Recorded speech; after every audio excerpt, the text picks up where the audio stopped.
Saudara-saudari terkasih dalam Kristus, hari ini Selasa 16 April 2024 dalam pekan ketiga Paskah tahun B. Bacaan dibawakan oleh Mary Melinda, Mazmur dilantunkan oleh Dominika Monik, dan renungan ditulis oleh Antonia Jovita Ari. Selamat menekuni Sabda Allah. Mari kita semakin mengasihi, semakin peduli, semakin bersaksi.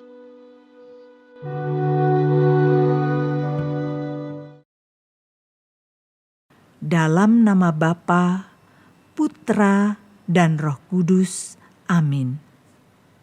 Bapa yang Maha Baik, terima kasih atas segala rahmat yang boleh kami terima pada hari ini. Kami persembahkan hati, pikiran, dan kehendak kami dalam pimpinan-Mu. Mampukan kami memahami firman yang akan kami dengar dan menjadikannya kekuatan dalam menjalani hari ini dan hari-hari dalam kehidupan kami. Demi Kristus, Tuhan dan pengantara kami. Amin. Bacaan dari Kisah Para Rasul, bab 7 ayat 51 sampai bab 8 ayat 1a. Di hadapan sidang Mahkamah Agama Yahudi, Stefanus berkata kepada imam besar, para penatua, dan ahli Taurat, "Hai orang-orang yang keras kepala, yang tidak bersunat hati dan telinga, kamu selalu menentang Roh Kudus, sama seperti nenek moyangmu, demikian juga kamu. Siapakah dari nabi-nabi yang tidak dianiaya oleh nenek moyangmu? Bahkan mereka membunuh orang-orang yang telah menubuatkan kedatangan orang benar, yang sekarang telah kamu kianati dan kamu bunuh. Kita telah menerima hukum Taurat yang disampaikan oleh malaikat-malaikat, tetapi kamu tidak menurutinya." Mendengar semuanya itu, para anggota Mahkamah Agama sangat tertusuk hatinya. Maka mereka menyambutnya dengan gertakan gigi. Tetapi Stefanus yang penuh dengan Roh Kudus menatap ke langit. Ia melihat kemuliaan Allah dan Yesus berdiri di sebelah kanan Allah. Maka katanya, "Sungguh, aku melihat langit terbuka dan Anak Manusia berdiri di sebelah kanan Allah." Maka berteriak-teriaklah mereka, dan sambil menutup telinga serentak menyerbu dia. Mereka menyeret Stefanus keluar kota, lalu melemparinya dengan batu. Dan saksi-saksi meletakkan jubah mereka di depan kaki seorang muda yang bernama Saulus. Sementara dilempari batu, Stefanus berdoa, "Ya Tuhan Yesus, terimalah rohku." Sambil berlutut, Stefanus berseru dengan suara nyaring, "Tuhan, janganlah tanggungkan dosa ini kepada mereka." Dan dengan perkataan itu, meninggallah Stefanus. Saulus juga setuju bahwa Stefanus mati dibunuh. Demikianlah sabda Tuhan.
menuntun dan membimbing aku.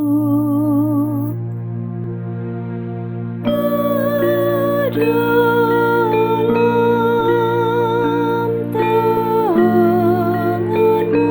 Tuhan, ku serahkan nyawaku.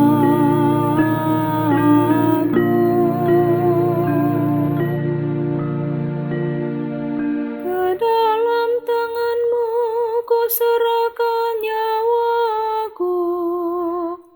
Sudilah membebaskan daku ya Tuhan, Allah yang setia. Tetapi aku percaya kepada Tuhan. Aku akan bersorak-sorai dan bersukacita karena kasih-Mu. Dalam tangan-Mu Tuhan, ku serahkan nyawaku.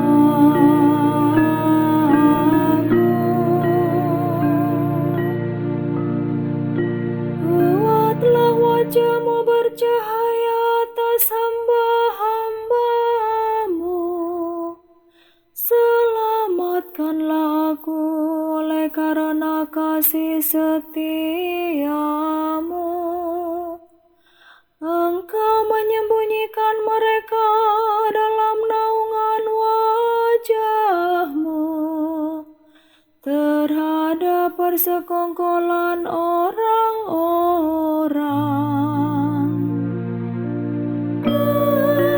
Dalam tangan-Mu Tuhan, ku serahkan nyawaku.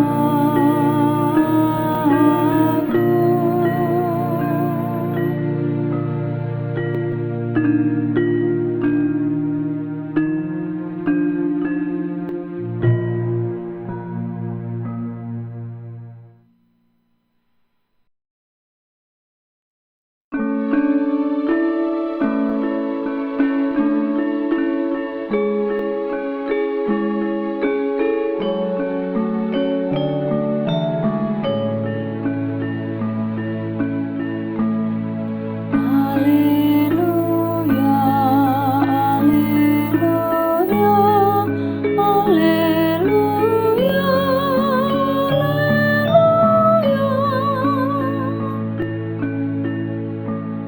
Akulah roti hidup, sabda Tuhan. Barang siapa datang kepadaku, ia tidak akan lapar lagi. Haleluya, haleluya, haleluya, haleluya.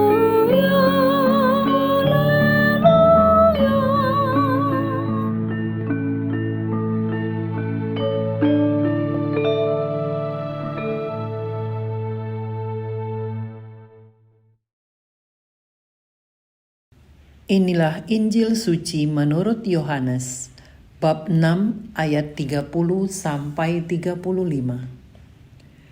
Di rumah ibadat di Kapernaum, orang banyak berkata kepada Yesus, "Tanda apakah yang Engkau perbuat supaya kami dapat melihatnya dan percaya kepadamu? Pekerjaan apakah yang Engkau lakukan? Nenek moyang kami telah makan mana di padang gurun, seperti ada tertulis, mereka diberinya makan roti dari surga." Maka kata Yesus kepada mereka, "Aku berkata kepadamu, sesungguhnya bukan Musa yang memberi kamu roti dari surga, melainkan Bapa-Kulah yang memberi kamu roti yang benar dari surga. Karena roti yang dari Allah ialah roti yang turun dari surga dan yang memberi hidup kepada dunia. Maka kata mereka kepadanya, Tuhan, berikanlah kami roti itu senantiasa. Kata Yesus kepada mereka, Akulah roti hidup. Barang siapa datang kepadaku, ia tidak akan lapar lagi. Dan barang siapa percaya kepadaku, ia tidak akan haus lagi. Demikianlah sabda Tuhan.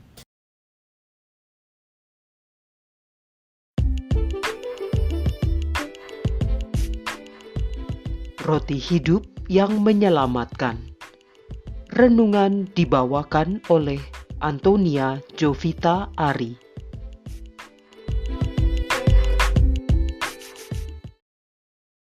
Orang banyak minta tanda dari Yesus agar mereka dapat melihat dan percaya. Mereka membandingkan dengan mana yang diturunkan Tuhan kepada nenek moyang mereka di padang gurun melalui Musa. Bapak, Ibu, dan saudara-saudari terkasih dalam Kristus, mana memiliki bentuk fisik dan bisa dinikmati secara fisik pula, sehingga membuat bangsa Israel mampu bertahan melintasi padang gurun dalam perjalanan menuju tanah terjanji. Bangsa Israel mengerti bahwa mana adalah roti surga. Tapi pemahamannya sepertinya berhenti pada mukjizat itu sendiri, pada tindakan Allah yang luar biasa dengan menurunkan makanan dari surga di tengah padang gurun yang sepertinya sesuatu hal yang mustahil. Maka meskipun telah mengalami sendiri mukjizat luar biasa ini, tidak membuat kebanyakan dari bangsa Israel saat itu memahami makna yang lebih dalam dari peristiwa ini.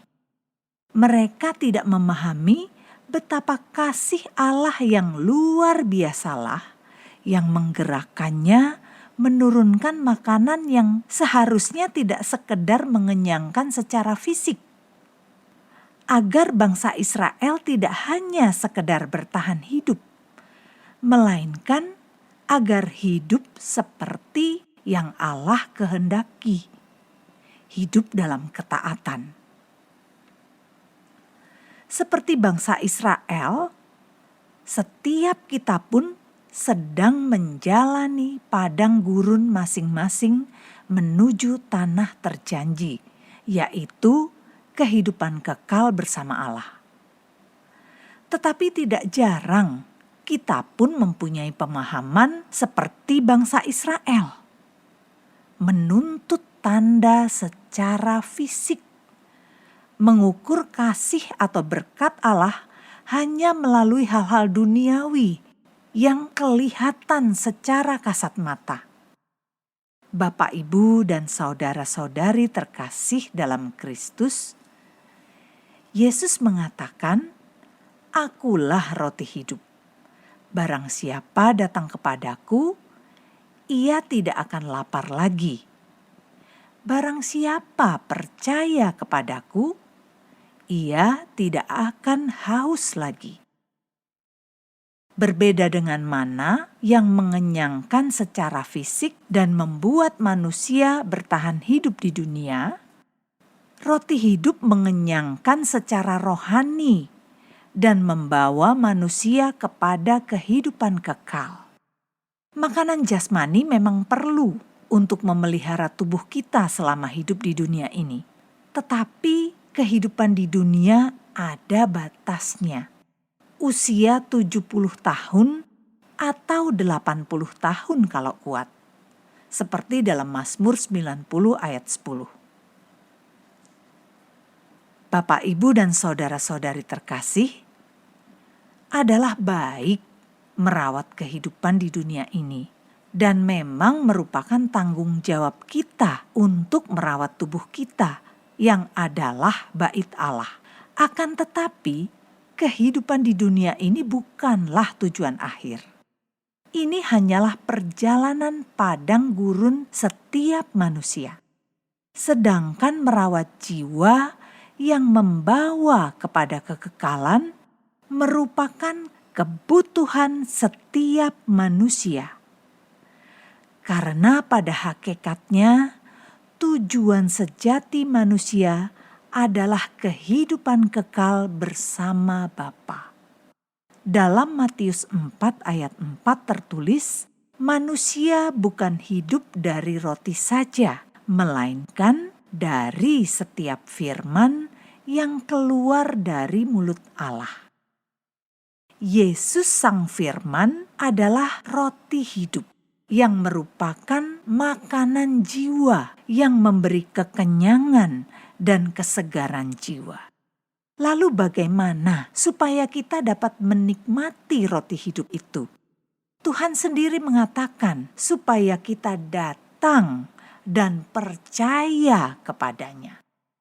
Maka untuk merespon tawaran Yesus tersebut, perlu upaya dari kita untuk datang kepadanya, membangun relasi yang erat dengannya melalui kehidupan doa, ekaristi, dan terus berupaya hidup seperti yang Tuhan kehendaki.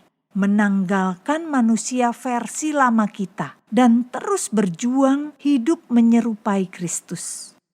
Selain itu, terus memelihara iman yang percaya bahwa Yesuslah satu-satunya jalan menuju tanah terjanji kita, yaitu keselamatan kekal.